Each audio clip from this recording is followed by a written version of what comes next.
بھائی، چونکہ محرم الحرام 1441 کا مبارک مہینہ ابھی چل رہا ہے، اس لیے شروع کے چند سوالات سنی شیعہ کنفلکٹ سے ہی ریلیٹڈ ہیں۔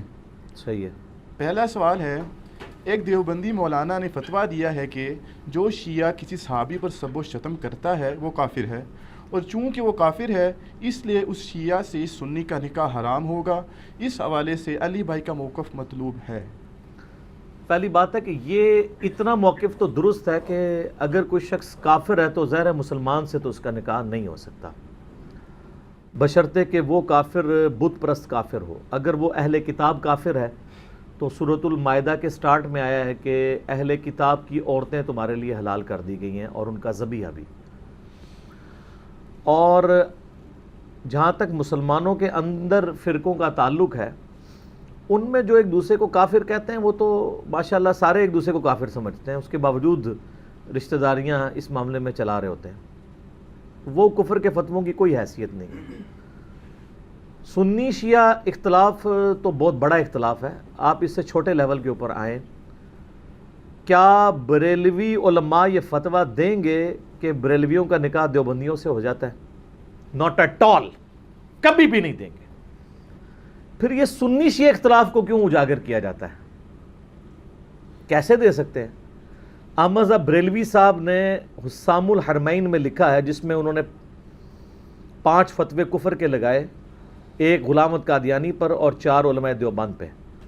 اس کو کنکلوڈ کرتے ہوئے انہوں نے لکھا ہے اس میں کہ جو علماء دیوبند ہیں ان کے اس کفر میں شک کرنے والا بھی کافر ہے، اور اجماع امت ہے کہ یہ مرتد اور واجب القتل ہیں۔ جب دیوبند کے بزرگ مرتد، واجب القتل اور کافر ہیں تو دیوبندی کی تو بیچارے کی حیثیت ہی کوئی نہیں رہے گی۔ اور یہ فتویٰ کون دے رہا ہے؟ احمد بریلوی صاحب، حسام الحرمین میں۔ اس کے جواب میں خلیل احمد سہارنپوری صاحب نے کتاب لکھی المہند علی المفند۔ آپ نام بابوں کی کتابوں کے دیکھیں، حسام الحرمین کا مطلب ہے حرمین کی تلوار۔ دیوبندیوں نے جب جواب دیا تو اس کا نام رکھا المہند علی المفند، ہند کی تلوار ایک سٹھیائے ہوئے پاگل بابے کے اوپر۔ المفند، ایسا بوڑھا جس کا دماغ چل چکا ہو، وہ انہوں نے احمد بریلوی صاحب کو کہا۔ آپ اخلاقی گراوٹ کا لیول دیکھیں۔ ہمیں کہتے ہیں بزرگوں کے بارے میں زبان کھولتا ہے، بزرگوں نے جو ایک دوسروں کے خلاف زبان کھولی ہوئی ہے نا، ماشاءاللہ مبارک، وہ آج تک ان کے ماننے والے شرمندہ ہیں کہ یہ زبان کیا کھولی ہے۔ تو اس میں وہ المہند میں لکھتے ہیں کہ احمد بریلوی اور ان کی پوری جماعت ایک شیطانی لشکر ہے جو ہم پہ حملہ آور ہو گیا۔ یعنی سب کے سب بریلوی شیطانی لشکر ہیں، تو شیطان سے بڑا کافر تو کوئی نہیں ہے۔ تو بریلوی بزرگوں کے نزدیک دیوبندی بزرگ کافر، اور ظاہر ہے ان کی اولاد تو آگے ویسے ہی کافر۔ دیوبندیوں کے نزدیک بریلوی بزرگ کافر تو ان کی اولاد ویسے ہی کافر۔ اور یہ کوئی یہ نہ سمجھے گا کہ عام لوگ ہیں، یہ وہ ہیں جن کے اوپر فرقے کھڑے ہوئے ہیں۔ ویسے تو آپ کو کہانیاں کراتے ہیں، نہیں ہمارے پرانے بزرگ تو بڑے آپس میں شیر و شکر تھے، یہ پیچھے والے ذرا انہوں نے مسئلے زیادہ اٹھا لیے۔ نہ، یہ پرانیاں گلاں نے، یہ پرانی باتیں ہیں، پرانے بہانے ہیں۔ ہم نے یہ ساری کی ساری چیزیں ایچ ڈی کیمرے میں دکھا دی ہیں۔ میں نے یوٹیوب پہ ایک میرا کلپ ہے، بریلوی دیوبندی اہل حدیث جنگ، وہ آپ ذرا کلپ دیکھیں تو آپ کے کانوں سے بھی دھواں نکلے گا کہ یہ جنگ کہاں تک پہنچی ہوئی ہے۔ یہ تو سنی آپس میں، ایک امام حنیفہ رحمہ اللہ کے ماننے والے 2 بچے اور امام حنیفہ کی جائز روحانی اولاد دیوبندی اور بریلوی، وہ آپس میں ایک دوسرے سے نکاح کرنے کو حلال نہیں سمجھیں گے۔ اور جب ہم یہ باتیں کرتے ہیں کہتے ہیں نہیں یہ ہم ہی کرتا ہے، ہم تو ایک دوسرے کو مسلمان سمجھتے ہیں۔ میں کہتا ہوں نہیں جناب، اس طرح مسلمان نہیں۔ آپ کے بریلوی عالم کو لکھ کے دیں، ریناؤنڈ عالم، کہ دیوبندی بھی مسلمان ہیں، ہمارے بھائی ہیں، اور ایک نہ ایک دن عذاب بھگت کے جنت میں چلے جائیں گے، کبھی نہیں لکھ کے دیں گے، تو کیا مطلب ہے؟ کافر سمجھ رہے ہیں۔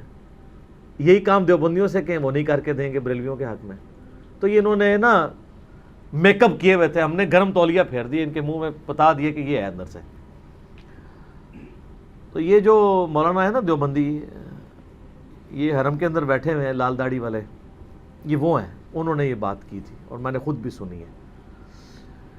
علماء کو چاہیے کہ پہلے کمپیریٹیو نالج حاصل کریں، اس کے بعد دین میں جو اصول اور مبادی ہیں ان کو چیزوں کو سیکھیں، کہ کسی چیز پہ شرعی حکم لگانے سے پہلے آپ اس کا اصول طے کر لیں۔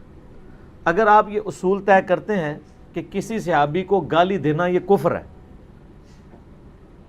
یہ آپ اصول اگر بنیاد پہ، علمی بنیاد پہ طے کر لیتے ہیں تو ٹھیک ہے، آپ ضرور کریں، لیکن پھر یہ نہیں ہوگا کہ آج کا اگر کوئی بندہ صحابی کو گالی دیتا ہے تو اس کا نکاح نہیں ہوگا، اور پرانا دیتا ہے تو وہ رضی اللہ عنہ ہوگا یا رحمہ اللہ ہوگا، یہ نہیں ہوگا۔ پھر ہم آپ سے کہیں گے کہ بخاری اور مسلم دونوں میں حدیث ہے، نبی صلی اللہ علیہ وآلہ وسلم نے فرمایا تم سے اگلی قومیں اسی لیے ہلاک ہوئیں کہ ان کے اشرافیہ کے لیے اور قوانین ہوتے تھے اور عام لوگوں کے لیے اور۔ اللہ کی قسم اگر میری بیٹی فاطمہ بھی چوری کرے تو میں اس کے بھی ہاتھ کٹوا دوں۔ اب سیدہ فاطمہ تو جنتی عورتوں کی سردار ہیں، بخاری اور مسلم دونوں میں آتا ہے۔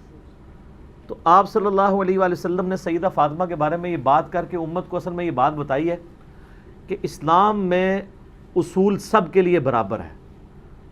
بلکہ اگر آپ مجھ سے پوچھیں تو جس شخص نے نبی صلی اللہ علیہ وآلہ وسلم کی صحبت کی یا نبی صلی اللہ علیہ وآلہ وسلم کی صحبت کرنے والے کی صحبت کی، یعنی صحابی اور تابعی، وہ بڑا مجرم ہوگا، کیونکہ اسے قریب کا زمانہ ملا اور پھر بھی وہ اپنی اصلاح نہیں کر سکا۔ آج 1400 سال بعد آج کی ڈیٹ میں 22 ستمبر 2019 یا 22 محرم الحرام 1441 ہجری میں اگر کوئی شخص صحابہ کرام پہ لعنت کرتا ہے یا گالی دیتا ہے، اگر وہ مجرم ہے تو اس سے بڑا مجرم وہ ہوگا جو اس زمانے میں یہ کام کرتا رہے۔ تو اگر آپ نے صحابہ کو گالی دینے والے کو کافر ڈکلیئر کرنا ہے تو شوق سے کریں، لیکن پھر اصول ایک طے کریں اور قرآن پہ قائم ہوں۔ اولو العلم قائما بالقسط، اہل علم انصاف پر قائم رہتے ہوئے، اور پھر ان سب لوگوں کے اوپر کفر کے فتوے لگائیں جنہوں نے اپنے زمانے میں صحابہ کرام پہ ممبروں کے اوپر سب و شتم کروایا، یعنی مولا علی پر رضی اللہ تعالیٰ عنہ علیہ السلام۔ وہاں پھر ان کے ہاتھ پاؤں کانپنے شروع ہو جائیں گے۔ سر یہ تو حدیث پوری بیان نہیں کر سکتے، میرے صحابہ کو برا مت کہو، میرے صحابہ کو گالی مت دو، یہ پوری حدیث نہیں بیان کر سکتے، ہمیشہ یہ آدھی حدیث بیان کریں گے، اور جسٹیفائی بھی ہیں، ان کے بزرگوں نے بھی حدیثیں تو پڑھی کوئی نہیں ہوئی، آدھی پڑھی ہوئی ہیں خود بھی۔ کتاب ایک لکھتے ہیں تو اپنے بزرگ سے نقل کرتے ہیں، وہ اپنے بزرگ سے کرتا ہے، اوریجنل جو کتاب ہے وہاں تک کوئی پہنچتا ہی نہیں، پرائمری کتاب تک۔ یہ حدیث پوری حدیث صحیح مسلم میں ہے، انٹرنیشنل نمبر کے مطابق 6488۔ ایک دفعہ سیدنا عبد الرحمن بن عوف اور سیدنا خالد بن ولید رضی اللہ عنہما وعلیہم السلام کا آپس میں جھگڑا ہوا، تو جذبات میں آ کے خالد بن ولید نے حضرت عبد الرحمن بن عوف کو گالی دے دی۔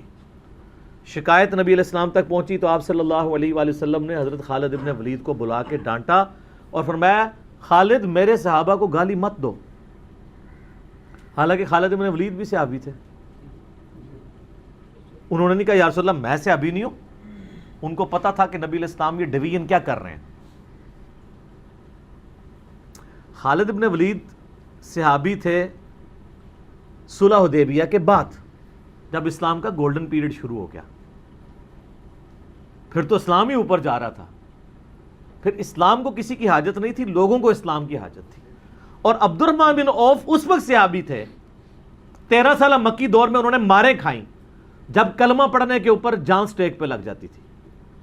تو نبی علیہ السلام فرمایا تم بعد میں آنے والے لوگ اب میرے صحابہ کو گالی مت دو، اگر تم لوگ اب احد پہاڑ کے برابر سونا بھی خیرات کر دو، اور میرے صحابی نے جو ایک مد خیرات کی تھی، یہ میئرمنٹ کا انسٹرومنٹ تھا، آج کل کا وہ بنتا ہے آلموسٹ آدھا کلو 600 گرام، اس کے آدھے کو بھی یعنی 300 گرام ایک پاؤ گندم اگر میرے سینئر صحابہ خیرات کریں اور تم بعد والے لوگ احد پہاڑ کے برابر سونا خیرات کرو، تم برابر نہیں ہو سکتے۔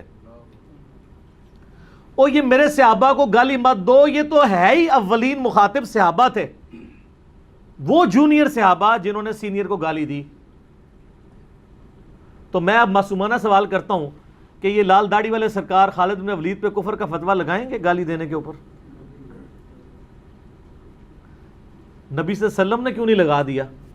آپ نے اسے گناہ کبیرہ کے طور پہ دیکھا، جو بخاری مسلم میں حدیث ہے، ایک مسلمان کا دوسرے مسلمان کو گالی دینا حرام ہے، چاہے اس زمانے میں کوئی دے چاہے آج دے، حرام کا مرتکب ہوگا، کفر اسلام کا مسئلہ نہیں بنے گا، ورنہ یہ فتوے کہاں تک جائیں گے؟ اس سے بڑی بات صحیح بخاری میں موجود ہے، بخاری اور مسلم دونوں میں ہے۔ ابن ابی بلتا نے فتح مکہ کے موقع پر نبی علیہ السلام کی مخبری مشرکین عرب کو کر دی کہ نبی علیہ السلام عنقریب مکے پہ حملہ کرنے والے ہیں۔ اب نبی کا راز لیک کرنے والا تو غدار ہے۔ آپ علیہ السلام کو اللہ تعالیٰ نے وحی کے ذریعے بتا دیا، بخاری اور مسلم دونوں میں یہ حدیث آتی ہے۔ آپ صلی اللہ علیہ وآلہ وسلم نے سیدنا علی کو، سیدنا زبیر کو اور اصحاب کو بھیجا کہ فلاں قافلے میں ایک عورت جا رہی ہے، اس کے پاس وہ خط ہے، وہ خط کافروں تک نہیں پہنچنا چاہیے ورنہ وہ پہلے جنگ کی تیاری کر لیں گے۔ انہوں نے اس عورت کو پکڑ لیا، وہ عورت قسمیں اٹھائے کہ میرے پاس تو کچھ نہیں ہے۔ مولا علی نے کہا کہ نہ وہ جھوٹا ہے جس نے مجھے بھیجا ہے اور نہ وہ جھوٹا ہے جس نے اسے خبر دی ہے، یعنی اللہ اور اس کے محبوب عز و جل و صلی اللہ علیہ وآلہ وسلم دونوں سچے ہیں۔ اگر تو نے صحیح طریقے سے خط نہ دیا تو مجھے اگر تیرے کپڑے بھی اتروانے پڑے تو میں کپڑے اتاروں گا تیرے اور تجھ سے خط لوں گا۔ جب اس کو اب یہ یقین آ گیا تو اس نے اپنا بالوں کا جوڑا کھول کے تو اس میں سے خط دیا۔ اب وہ خط جب آ گیا حضور کی بارگاہ میں تو وہاں پھر آپ کو پتہ ہے جو ریاکشن ہونا تھا، سب سے پہلے سیدنا عمر کھڑے ہوئے، یا رسول اللہ اجازت دے اس منافق کی میں گردن اتاروں۔ منافق کافر سے بھی آخری درجے کی چیز ہے۔ ایک بدری صحابی کو حضرت عمر نے کہہ دیا منافق، کافر سے بھی بڑی ڈگری دے دی، کیونکہ سورہ نساء میں آتا ہے منافق دوزخ کے سب سے نچلی گھاٹی میں ہوں گے۔ نبی صلی اللہ علیہ وآلہ وسلم نے فرمایا عمر چھوڑ دو۔ بدری صاحب کی اللہ تعالیٰ نے اگلی پچھلی غلطیاں معاف کر دی۔ اچھا، لیکن اب حضرت عمر نے تو ان کو کافر کہہ دیا تھا۔ بخاری مسلم دونوں میں حدیث ہے کہ جو کسی مسلمان کو کافر کہے تو دونوں میں سے کافر ہو گیا، یا تو جسے کہہ رہا تھا وہ کافر ہے، اگر وہ نہیں تھا تو کفر لوٹ آیا۔ اب ابن ابی بلتا اور سیدنا عمر میں سے کفر کس کی طرف لوٹا؟ سیدنا عمر کی طرف، اگر وہ رول مانا جائے۔ لیکن نبی صلی اللہ علیہ وسلم نے دونوں کو اس حوالے سے ریلیکسیشن دے دی کہ انہوں نے اپنی جگہ فتویٰ صحیح دیا تھا حضرت عمر نے کہ نبی کے ساتھ غداری کرنے والا کافر اور منافق ہی ہو سکتا ہے، اور دوسرے نے نفس سے مغلوب ہو کے یہ سب کچھ کیا تھا۔ اس لیے ہم اکثر کہتے ہیں کہ لوگ مجھے پوچھتے ہیں کہ جی وہ صحیح مسلم میں حدیث ہے 240 انٹرنیشنل نمبر کے مطابق، علی سے محبت نہیں رکھے گا مگر مؤمن، علی سے بغض نہیں رکھے گا مگر منافق۔ تو کہتے ہیں جن جن لوگوں نے حضرت علی سے جنگیں کی ہیں تو آپ ان کو منافق کیوں نہیں کہتے؟ تو ان کو بھی میں کہتا ہوں کہ ان سے جو کچھ مس ہینڈل ہوا وہ دنیا کی محبت میں ہوا۔ جیسے ابن ابی بلتا نے، اس کے بیوی بچے وہاں پہ تھے، بخاری مسلم میں آتا ہے، تو اس نے کافروں کو کہا کہ میں تمہیں یہ مخبری کر رہا ہوں، اس کے عوض تم نے میری بیوی بچوں کو نقصان نہیں پہنچانا، یعنی دنیا کی محبت میں نبی کے ساتھ غداری کی۔ یہاں بھی سیدنا علی کے ساتھ جن لوگوں نے کیا دنیا کی محبت میں کیا، اس لیے ہم ان کو منافق نہیں کہتے دنیاوی فتوے میں۔ باقی ان کا معاملہ اللہ کے سپرد، اللہ ان کے ساتھ جو کچھ کرے۔ دنیا میں ہم یہی کہیں گے کہ دنیا کی محبت کا غلبہ تھا، جو بخاری مسلم دونوں میں حدیث ہے۔ آپ اپنی وفات سے 1 مہینہ پہلے غزوہ احد کے شہداء پہ دوبارہ نماز جنازہ پڑھی اور وہاں پہ قبرستان میں خطبہ دیا۔ عقبہ ابن عامر کہتے ہیں میں نے آخری دفعہ رسول اللہ کو ممبر پہ اسی وقت دیکھا ہے صلی اللہ علیہ وآلہ وسلم۔ آپ نے فرمایا دیکھو میں تمہارا پیش رو ہوں، میں اپنے حوض کوثر کو اس وقت بھی دیکھ رہا ہوں، اللہ نے دکھا دیا، میرا اس وقت ممبر حوض کوثر پہ لگا ہے۔ مجھے اپنے بعد تم سے یہ خطرہ نہیں کہ تم دنیا کی محبت میں، یعنی دنیا تم پر تنگ ہو جائے یا تم غربت سے مرنے لگو، ایک روایت میں یہ آتا ہے۔ دوسری میں آتا ہے مجھے یہ خطرہ نہیں تم میرے بعد شرک میں، بت پرستی میں دوبارہ چلے جاؤ۔ یعنی اللہ نے گارنٹی دی تھی کہ آپ کے صحابہ کم از کم یہاں پہ عرب میں دوبارہ بت پرستی کا غلبہ مستقبل قریب میں تو نہیں ہوگا۔ باقی تو بخاری مسلم میں حدیث ہے کہ قرب قیامت میں دوبارہ بت پرستی آ جائے گی، وہ علیحدہ بات ہے۔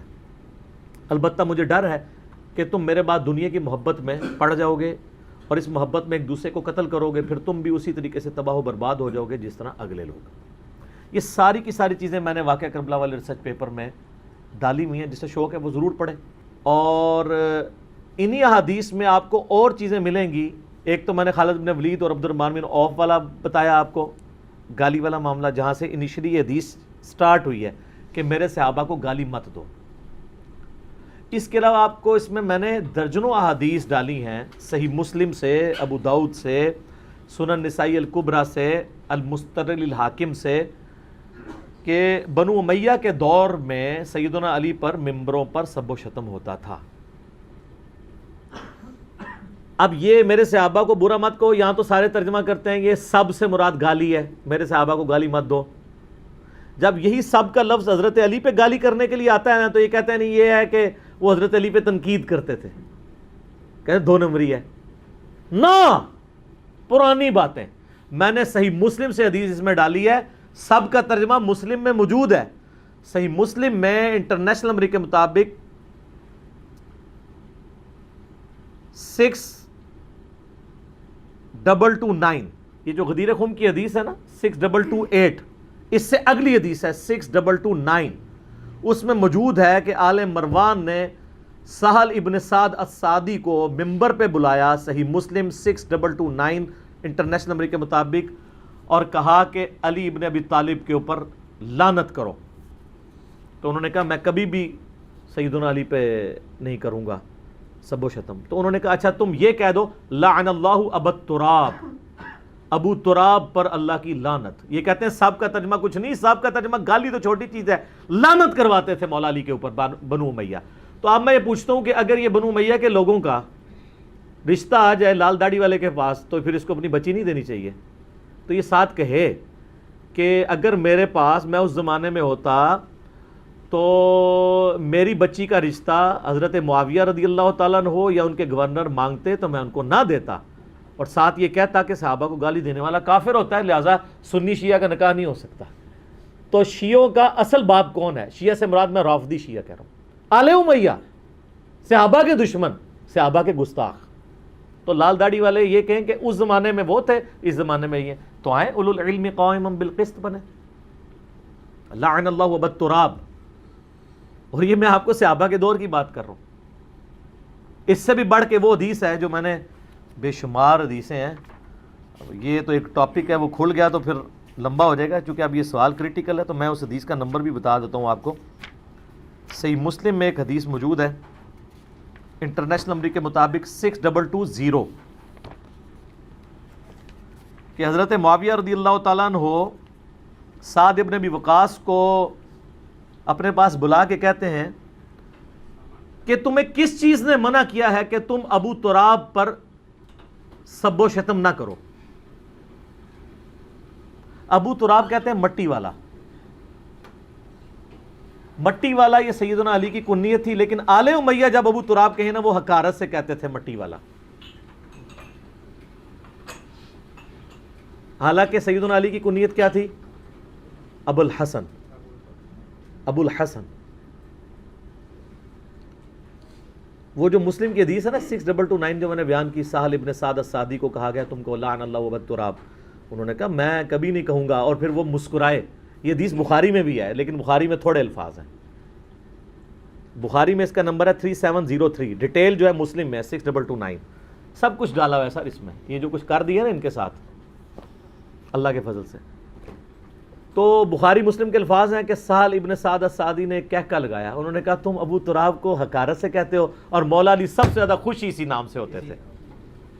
پھر انہوں نے کہا کہ یہ بتاؤ ابو تراب پھر کیسے نام پڑا ہے؟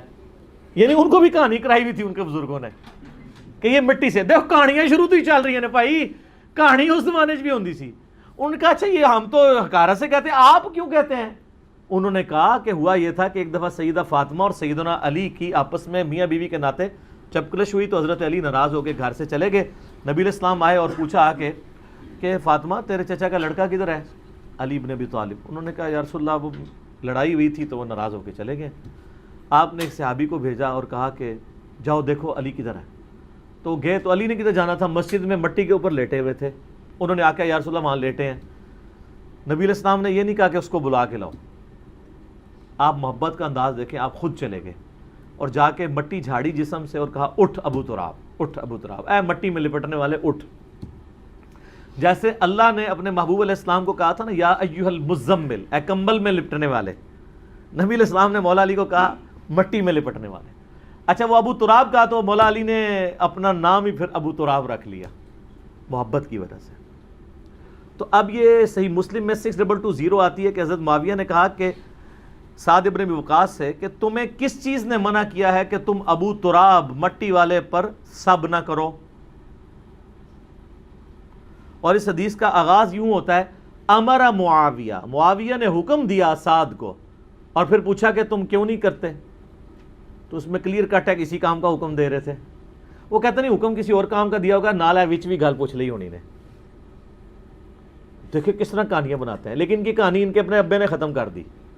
ابن تیمیہ نے منہاج السنہ میں یہی حدیث لکھی ہے، اور اس نے اپنے ساتھ حدیث میں الفاظ خود ایڈ کیے ہیں. امر معاویہ، معاویہ نے حکم دیا کہ سب کرو علی پر، اور انہوں نے انکار کیا. اگلے الفاظ مسلم میں ہے. وہ سب کے الفاظ جو مسنگ تھے نا، فلنگ دی بلینکس، ان کے روحانی ابا جی خود کر گئے ہیں ابن تیمیہ منہاج السنہ میں. تو انہوں نے سعد نے انکار کیا. مسلم کے الفاظ ہیں. تو انہوں نے کہا تمہیں کون سی چیز روکتی ہے؟ تو کہتے ہیں یہاں سب سے مراد تنقید ہے نا. 6229 میں سب کا ترجمہ لعنت ہوا ہے. لعنت کے الفاظ ہیں. ایک حدیث دوسرے کی تفسیر کرتی ہے، جس ایک آیت دوسرے کی. پھر دوسرا اگر تنقید بھی آپ یہ جعلی مانا لیں تو یہ صحابہ پر خلفائے راشدین پہ تنقید کرنے والا کون ہوتا ہے؟ کہیں گے رافضی. تو سب سے بڑا رافضی کون؟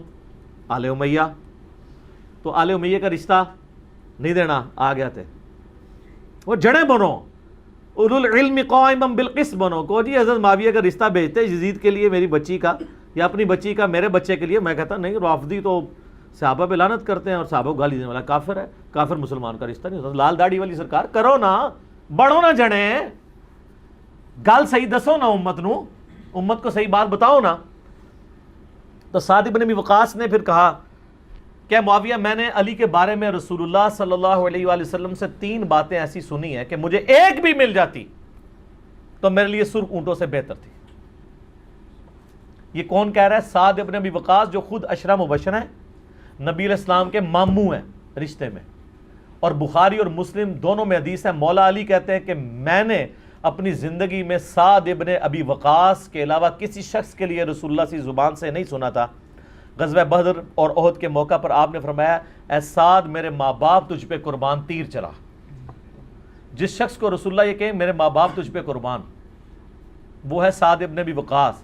اور وہ بھی کہہ رہا ہے میری تو کوئی حیثیت ہی نہیں علی کے مقابلے پہ. اور یہ علی کے مقابلے پہ لا رہے ہیں فتح مکہ پہ معافی مانگنے والے طلقاء کو. اور فتح مکہ سے پہلے جو مسلمان ہوئے ہیں، خالد ابن ولید، لیکن صلح حدیبیہ کے بعد، ان کو رسول اللہ کہہ رہے ہیں میرے صحابہ کو نہ گالی دو. اور جو بعد میں معافی مانگ کے مسلمان ہوئے ان کا لیول کیا ہے وہ آپ خود سمجھ لیں. تو سعد ابن ابی وقاص رضی اللہ تعالیٰ عنہ کہتے ہیں معاویہ سن، پہلی فضیلت یہ کہ غزوہ تبوک کے موقع پر نبی علیہ السلام پہلا اور آخری موقع تھا کہ مولا علی کو اپنے ساتھ نہیں لے کے گئے. باقی ہر جنگ میں وہ ساتھ ہوتے تھے. تو انہوں نے رونا شروع کر دیا. تو آپ علیہ السلام فرمایا، اے علی کیا تو اس بات پہ خوش نہیں ہے کہ تیری میرے ساتھ وہی نسبت ہے جو ہارون کی موسیٰ کے ساتھ، مگر میرے بعد کوئی نبی نہیں. سر یہ اتنی بڑی فضیلت ہے کہ بخاری مسلم میں پہلی فضیلت ہی حضرت علی کے فضائل کے چیپٹر میں یہ لکھی ہے. جیسے کہ ہارون علیہ السلام کو اللہ کے نبی موسیٰ علیہ السلام کوہ طور پہ جاتے وقت چھوڑ گئے تھے، میں تمہیں چھوڑ کے جا رہا ہوں. دوسری فضیلت وہ کہتے ہیں غزوہ خیبر کے موقع پر نبی علیہ السلام نے فرمایا تھا، آج میں اس شخص کے ہاتھ میں جھنڈا دوں گا جو اللہ اور اس کے رسول سے محبت کرتا ہے، اللہ اور اس کا رسول اس سے محبت کرتے ہیں. یہ زیادہ بڑی بات ہے. نعرے تو سارے لگا لیتے ہیں لیکن وہاں سے جواب آنا. تو سعد ابن ابی وقاص کہتے ہیں، ان کا نام سعد ابن مالک بھی ہے کیونکہ مالک کی کنیت ابی وقاص بھی تھی. یہ دونوں ایک ہی صحابہ کے نام ہیں. تو سعد ابن ابی وقاص کہتے ہیں ہمیں پوری رات نیند نہیں آئی کہ کون خوش نصیب ہوگا. صبح نبی علیہ السلام فرمایا علی ابن ابی طالب کو بلاؤ. اپنا مبارک لعاب ان کی آنکھوں میں لگایا، آشوب چشم تھا، شفا ہوئی، پھر بھیجا، اللہ نے فتح دے دی. اور مسلم میں ہی اگلی حدیث ہے جس میں الفاظ ہیں، حضرت عمر کہتے ہیں مجھے پوری زندگی کبھی رشک نہیں آیا اس بات کے اوپر، مجھے کبھی خواہش نہیں ہوئی کہ نبی علیہ السلام مجھے کسی مہم کا سپہ سالار بنائے. ہاں خیبر پہ میری بھی خواہش تھی کہ کاش یہ فضیلت مجھے مل جاتی جو علی کو ملی. یہ صحیح مسلم میں ہے. لیکن سبحان اللہ آپ کہتے ہیں آپ ہم سے پہلے کسی نے نہیں یہ حدیثیں بیان کی ہیں، ہم کرتے ہیں تو یہ اور طرف چل پڑتے ہیں. تو تیسری فضیلت معاویہ سن، جب نجران کے عیسائیوں کے ساتھ نبی الاسلام کا مباہلہ ہوا، سورہ آل عمران کی آیت نمبر 61 نازل ہوئی کہ تم بھی اپنی اولاد کو، بچوں کو لے آؤ، گھر والوں کو لے آؤ، عورتوں کو، خود بھی آ جاؤ کھلے میدان میں، جو جھوٹا ہے اس پہ اللہ کی لعنت ہو۔ تو نبی علیہ السلام سیدنا علی، حسن، حسین اور سیدہ فاطمہ یعنی وہی پنج تن پاک کو لے کے آئے اور کہا اللہم ہؤلاء اہل بیتی، اے اللہ یہ میرے اہل بیت ہیں۔ تو یہ تین فضیلتیں مولا علی کو ایسی حاصل ہیں۔ اور دوسری کتابوں میں اگر آپ جائیں، سنن نسائی الکبریٰ کے اندر اور سنن ابن ماجہ میں، وہاں پہ الفاظ ایک چوتھی فضیلت بھی انہوں نے ذکر کی کہ نبی علیہ السلام نے غدیر خم پہ فرمایا تھا من کنت مولاہ فہذا علی مولاہ، جس کا مولا میں اس کا مولا علی۔ اے اللہ اس سے محبت رکھ جو علی سے محبت رکھے، اور اس سے دشمنی رکھ جو علی سے دشمنی رکھے۔ اور یہ الفاظ تو مسلم میں بھی ہیں 240، علی سے محبت نہیں رکھے گا مگر مؤمن، علی سے بغض نہیں رکھے گا مگر منافق۔ تو جب یہ انہوں نے باتیں کی تو مسلم کی حدیث تو یہیں پہ ختم ہو جاتی ہے۔ سنن نسائی الکبریٰ میں صحیح سند کے ساتھ آگے بھی الفاظ ہیں، 8439 نمبر حدیث میں نے اس پمفلٹ میں ڈالی ہے۔ سعد ابن ابی وقاص کا بیٹا کہتا ہے کہ جب یہ ڈانٹ میرے باپ نے پلائی نا، وہ کہتا ہے اللہ کی قسم سعد ابن ابی وقاص کی یہ گفتگو سن لینے کے بعد حضرت معاویہ جتنا عرصہ مدینہ میں رہے اس موضوع پر ایک حرف کا کلام بھی نہ کیا۔ یعنی وہ ڈانٹ پلائی اسی بات کے اوپر تھی، دوبارہ انہوں نے جرت نہیں کی یہ بات کرنے کی۔ تو اس طرح کی کئی حدیثیں میں نے اس میں ڈالی ہوئی ہیں۔ سنن نسائی الکبریٰ میں ایک اور حدیث ہے، ابو بکر بن خالد تابعی کہتے ہیں سنن نسائی الکبریٰ میں 8477 کہ ہم سعد ابن ابی وقاص کو مدینہ میں ملنے گئے تو وہ ہم سے پوچھنے لگے میں نے سنا ہے تم لوگ علی ابن ابی طالب کو گالیاں دیتے ہو۔ انہوں نے عرض کیا کیا واقعی آپ نے ہمارے متعلق ایسی بات سنی ہے؟ تو انہوں نے کہا ہاں شاید ایسا ہو۔ تو وہ کہتے ہیں میں نے عرض کیا اللہ کی پناہ کہ ہم کبھی ایسی حرکت کریں۔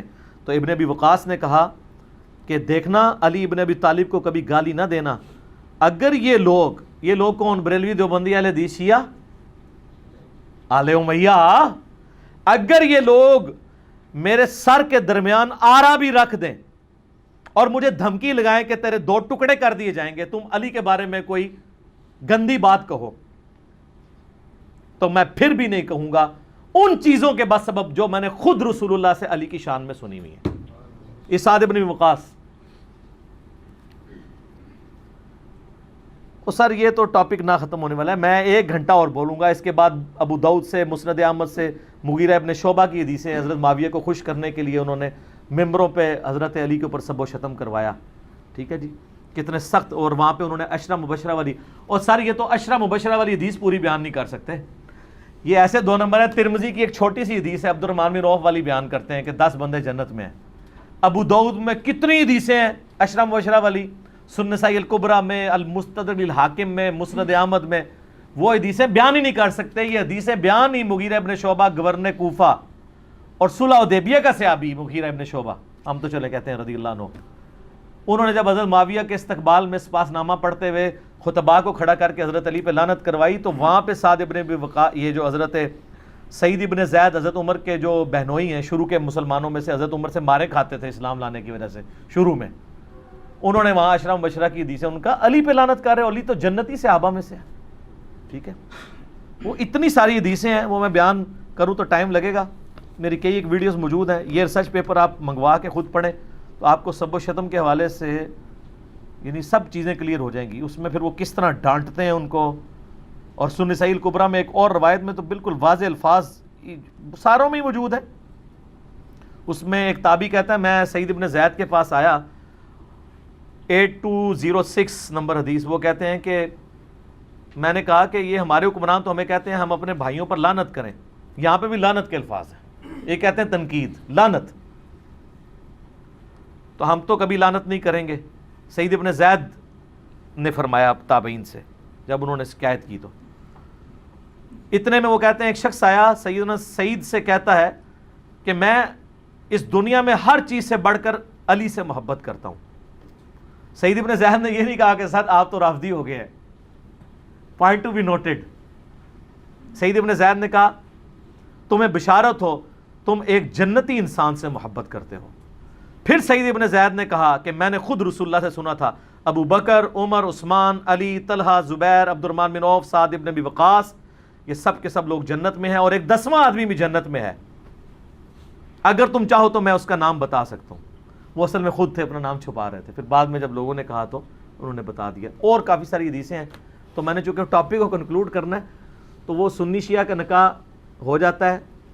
اگر یہ کہتے ہیں نہیں ہوتا, یہ کفر کے درجے میں ہے. اگر یہ اصول یہ طے کرنا ہے تو پھر یہ کفر کی فہرست اوپر تک جائے گی. اب جب یہ میرا کلپ جائے گا نا تو پھر آپ کو یہ صحیح بات بتائیں گے کہ بھئی گالی دینے سے وہ کافر نہیں ہوتا, یہ کفر اسلام کا مسئلہ ہے. جذباتی ڈاکٹرائن چھوڑ دیں کہ اگر کوئی میری اماں کو گالی دے دے تو میں اس کے ساتھ کروں گا. تو میں یہ پوچھتا ہوں, تیری اماں تو کوئی چیز ہی نہیں ہے.